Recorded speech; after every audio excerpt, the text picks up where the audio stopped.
Hola, ¿qué tal? Bueno, en este video vamos a mostrar un poco el código que usamos para el análisis.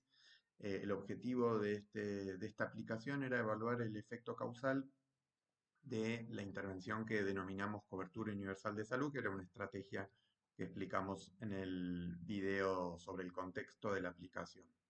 Así que vamos a ir recorriendo el código. El foco está puesto, como habíamos planteado, en la inferencia causal del efecto más que en el desarrollo de un modelo predictivo.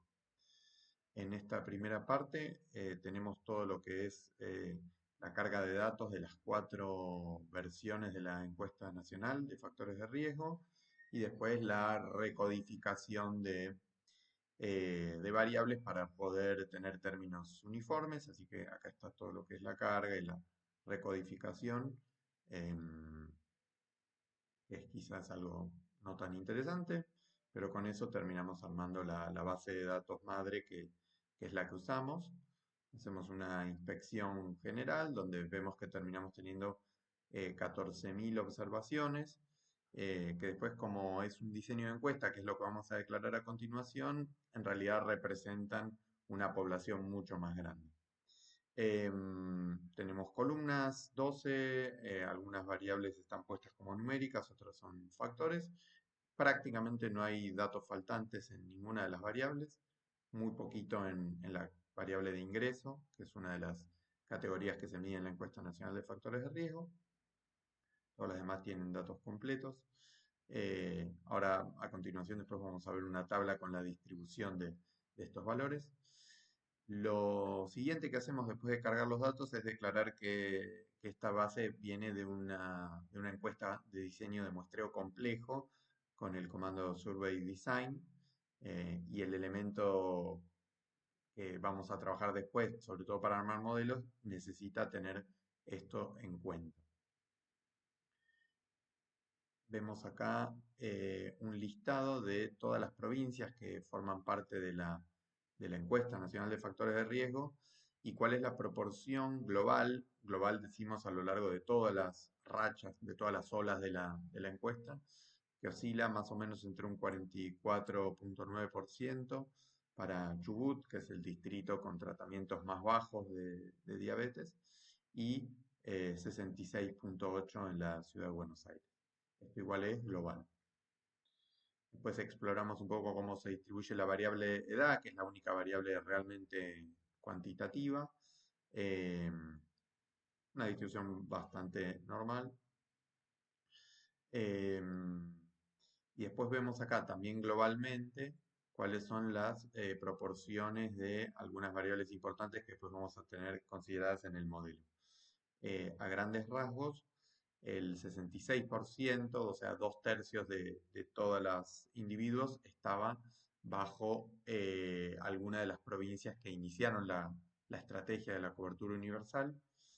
Globalmente también hablando, el tratamiento de diabetes adecuado de las personas estaba más o menos en un 54%, la cobertura de salud más o menos en un 73%, y la vivienda inadecuada era alrededor del 2% de todos los participantes de la encuesta.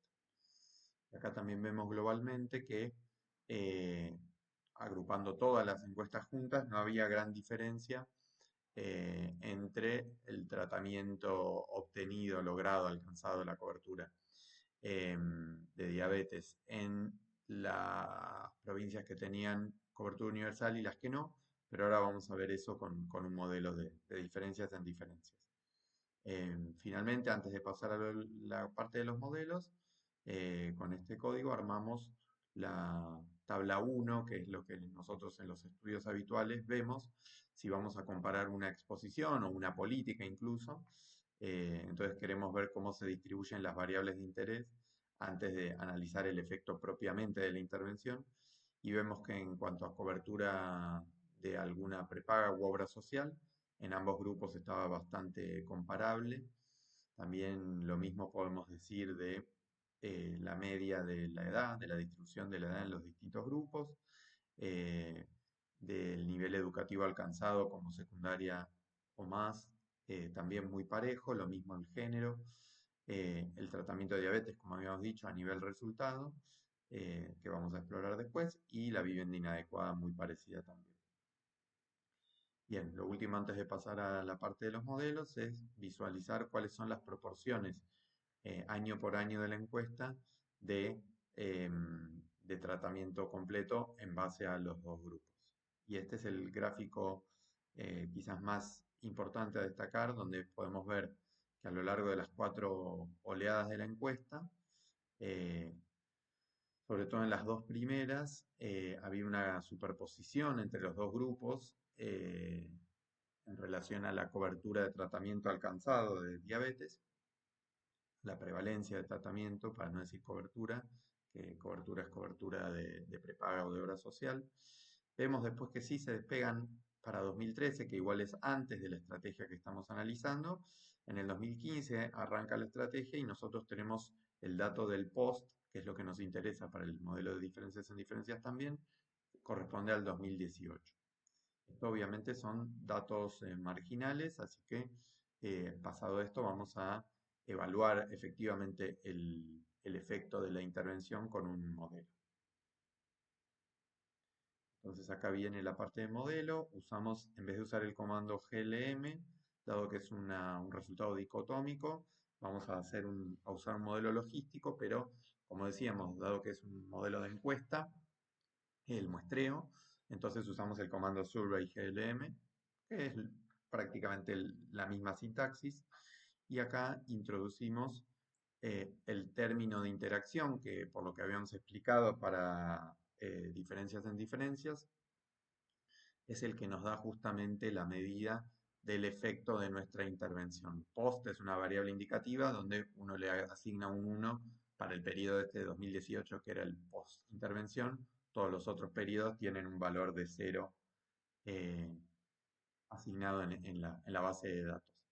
Y otra cosa que nosotros estamos incorporando acá es un modelo de interacción de cada provincia por el tiempo de la encuesta, y esto lo que nos permite es asignar un factor un término, mejor dicho, a posibles trayectorias diferenciales entre las distintas provincias. Con esto nosotros lo que hacemos concretamente es lo que se dice relajar la asunción de que las tendencias son necesariamente paralelas entre las provincias al interior de cada grupo. Así, con esto eh, podemos permitirnos que no sean necesariamente paralelas las tendencias previas de cada participante según la provincia de la que proviene. Bueno, computado el modelo sencillo en principio, nosotros acá lo que vemos es que el efecto, el odds ratio computado para este modelo en particular es de 0,15, con un intervalo de confianza del 95% que no abarca el 1, sino que va entre 0,06, digamos, y 0,4. Y eso tiene la siguiente interpretación, que es que independientemente de las otras variables puestas en el modelo, la intervención, la CUS, la Estrategia de Cobertura Universal de Salud, en este caso estuvo asociada a una menor chance de recibir tratamiento. Un resultado de alguna manera sorpresivo para nosotros, que esperábamos que el efecto fuera nulo o eventualmente beneficioso, pero lo que encontramos es un efecto, al contrario, por así decirlo, perjudicial. Profundizamos un poco más en el armado del modelo. Este es un gráfico acíclico que está explicado también en el contexto, donde nosotros incorporamos cuáles son conceptualmente las variables que necesitamos de ajuste del modelo para que la estimación de interés principal, causal, que es si la estrategia CUS influye o cómo se asocia al control de la diabetes post, o sea, en el 2018, incorporamos todas estas variables según las asociaciones que tienen entre sí. Este modelo está armado en el programa Dagity, que es un programa en línea.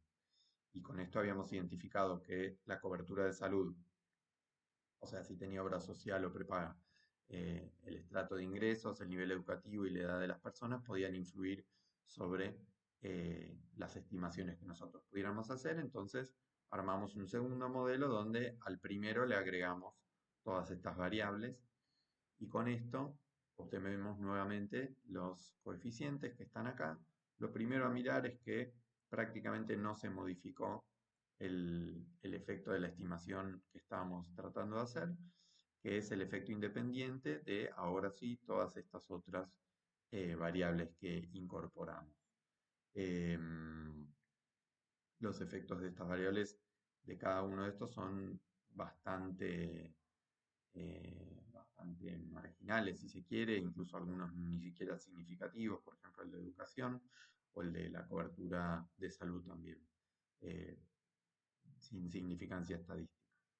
Pero bueno, este sería el modelo con el ajuste de inferencia causal según las variables que nosotros conocemos del tema.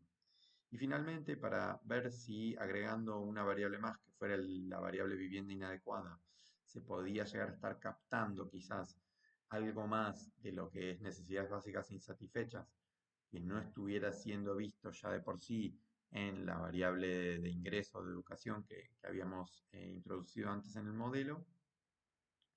em, Volvimos a hacer un tercer modelo y realmente no vemos demasiado cambio en los resultados según se observa acá.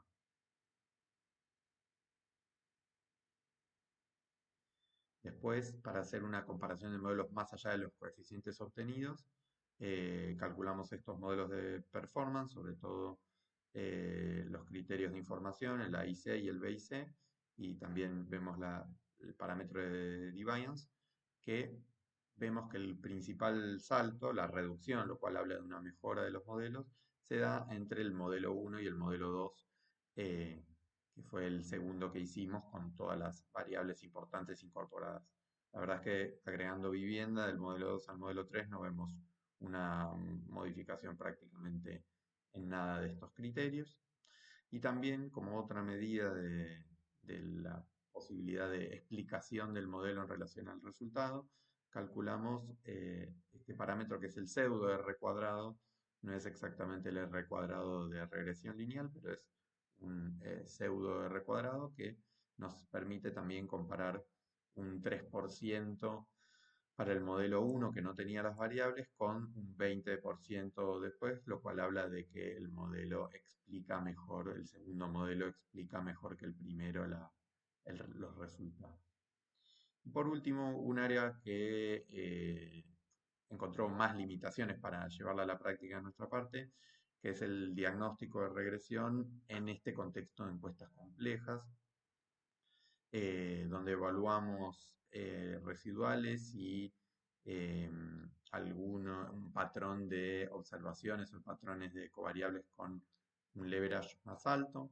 Primero con este comando propio del paquete de survey, evaluamos los residuales que tienen una distribución bastante pareja a lo largo de las observaciones. Sí es cierto que se ven algunos outliers residuales. En este caso, con los valores parámetros puestos son más 3 y menos 3. También graficamos y vimos la proporción total de observaciones que tenían un leverage alto y potencialmente influyente, con este otro comando que también está en la documentación del paquete. eh, y encontramos esto, un 3% de todas las observaciones con el potencial de ser influyentes.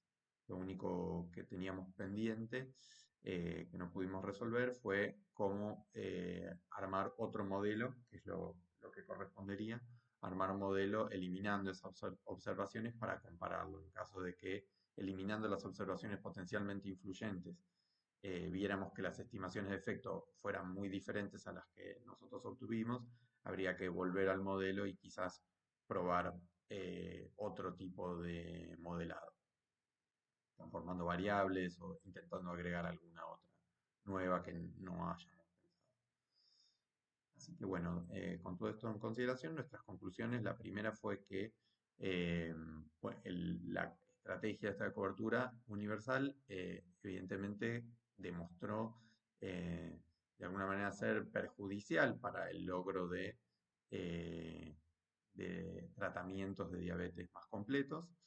Esta es como la hipótesis principal, si bien tenemos que hacer estas observaciones de que no pudimos observar otros eventos externos que podrían haber generado un impacto diferencial entre los distintos grupos, sobre todo generando la diferencia previa en 2013 que después pudiera demostrar el fenómeno de regresión a la media, con lo cual en 2018 veríamos nuevamente que los dos grupos no tienen grandes diferencias, que era lo que se veía en las dos primeras encuestas. Eh, no sabríamos por qué la regresión sería diferencial, así que ahí hay un tema como para seguir explorando si hay alguna explicación posible que uno le puede encontrar. Pero justamente el modelo de diferencias en diferencias lo que nos permite hacer es tener el grupo de referencia que claramente se mantuvo bastante estable, así que por eso podemos apoyar de alguna manera que la hipótesis de que la CUS fue perjudicial tiene, por lo menos con estos datos, algún sustento. Y la otra potencial limitación es la eventualidad de que el gráfico acíclico que establece las relaciones causales con las cuales después modelar no estuviera correctamente especificado. Bueno, muchas gracias, eso es todo.